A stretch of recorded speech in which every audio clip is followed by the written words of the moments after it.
Okay mga boss, para kilalanin at alalahanin siyempre ang kagalingan, katapangan at kabayanihan ni Gat Andres Bonifacio, ipagdiriwang natin ngayong November 30 ang Bonifacio Day. Kaya naman pag-uusapan natin ang iba't ibang mga activities na gaganapin, lalo na pangungunahan ito ng ilang mag-aaral mula sa Universidad ng Pilipinas.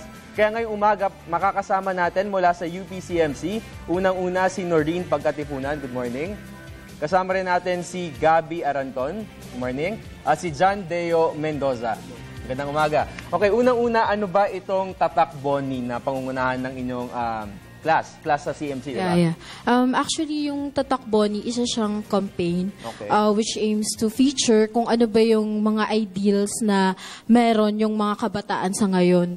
Tapos yung mga ideals na yon, kabilang dito yung heroism, bravery na ilan sa mga katangian na meron si Andres Bonifacio. So meron kaming mga activities para ma-empower kung ano bang tatak ng kabayanihan at katapangan mayroon ng mga kabataan sa ngayon. Okay, so Gabi, nabanggit ni Noreen, no, na syempre yung ideals ni Andres Bonifacio yung gusto natin ma-emphasize dito sa Tatak Boni. So, considering na marami na nga pagbabago sa henerasyon natin ngayon, bago natin pag-usapan yung mga activities, ano ba sa tingin mo yung mga values na meron si Bonifacio na dapat nakikita pa rin natin sa henerasyon ngayon?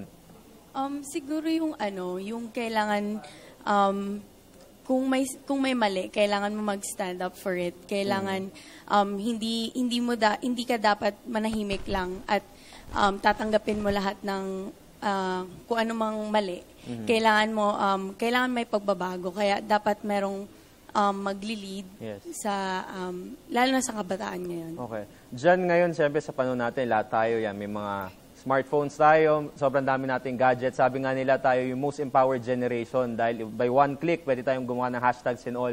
So, ano sa tingin mo yung magagawa ng kabataan with social media, especially now, na syempre marami tayong mga inaalalang mga bayani, pero paano natin magagamit yung potential ng generation natin? Ayun, katulad na nga lang po sa isang thrust ng project ng Tatak Boni, yung hashtag Tatak Boni tsaka yung hashtag Bonifacio. Dito kasi sa hashtag Tatak Boni, magkukwento iikot kami sa Maynila para mag-interview ng mga tao, ng mga simpleng bayani ng Maynila at tatanungin namin sila kung ano yung mga kwentong tapang nila, kwentong Bonifacio nila. Okay. Para sa iyo, Noreen, sa tingin mo ba buhay pa rin yung alaalan ni Bonifacio sa mga kabataan ngayon? I think buhay pa naman. Kasi kung makikita nyo, si Bonifacio kasi kung hindi alam nung karamihan, hindi lang siya basta radikal, hindi lang siya puro revolusyon. Mabuting kuya din siya. Nung maaga kasing namatay yung mga magulang niya gawa ng tuberculosis. So dahil dito, siya na yung sumuporta sa mga kapatid niya para buhayin ng mga ito. So dito pa lang, alam naman natin maraming kaso nito na kung saan nawawala ng maaga yung mga magulang. Tapos yung mga kapatid, yung nakatatandang kapatid, yung sumusuport sa mga kapatid. So yun, hanggang sa ngayon, makikita mo pa rin siya. And meron namang mga tao dito or mga organisasyon na ipinaglalaban pa rin naman kung ano yung mga ideals ni Bonifacio. Okay, so in this event, yung campaign nyo, Tatak Boni, inaasahan natin dito na bukod doon sa imahe niya bilang bayani, makikita rin ba natin yung other side niya bilang isang individual, bilang isang Pilipino, ganun ba yun? Yung mga activities na naihanda namin, kasi ibabagay namin ito sa mga youth. Ang mga youth, yung youth ang bali sila yung magiging modern Bonifacio.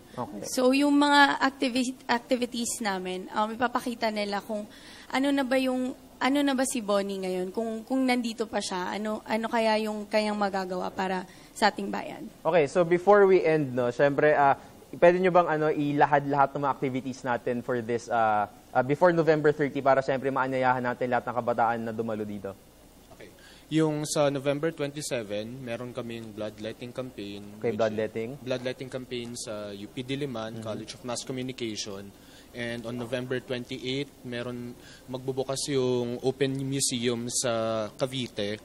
Open Museum na dedicated kay Bonifacio. And yung November 30, may wreath laying event to commemorate nga yung kagitingan at katapangan ni Andres Bonifacio. At para naman sa online campaigns namin, meron po kaming ang Heroes of Manila kung saan fini-feature po namin yung iba't ibang mga tao ng Metro Manila at pwede nila ibahagi dito yung mga heroic stories nila. At meron din po kaming ang Kwentong Tapang Mo kung saan ang mga kabataan naman ang i-highlight yung mga heroic stories nila. At yun, para sa mga details tungkol dito, pumunta sa facebook.com/tatakboni. Okay, so ang ating hashtags dito ay #tatakboni and #Bonifacion. Yung Bonifacion, isa siyang contest kung saan magpo-post ng mga pictures ng mga tao embodying yung Bonifacio ideals pa rin. Okay, so maraming salamat sa inyong panahon at syempre sana lahat ng mga kabataan ay suportahan itong kampanya natin para patuloy nating mas makilala na mabuti si Gat Andres Bonifacio. Syempre, pagdiriwang natin ang Bonifacio Day ngayong November 30. Maraming salamat. Muli nakasama natin ang mga mag-aaral mula sa Universidad ng Pilipinas, Diliman, si Norin Pagkatipunan, si Gabi Aranton at si John Deo Mendoza. Thank you so much. Thank you.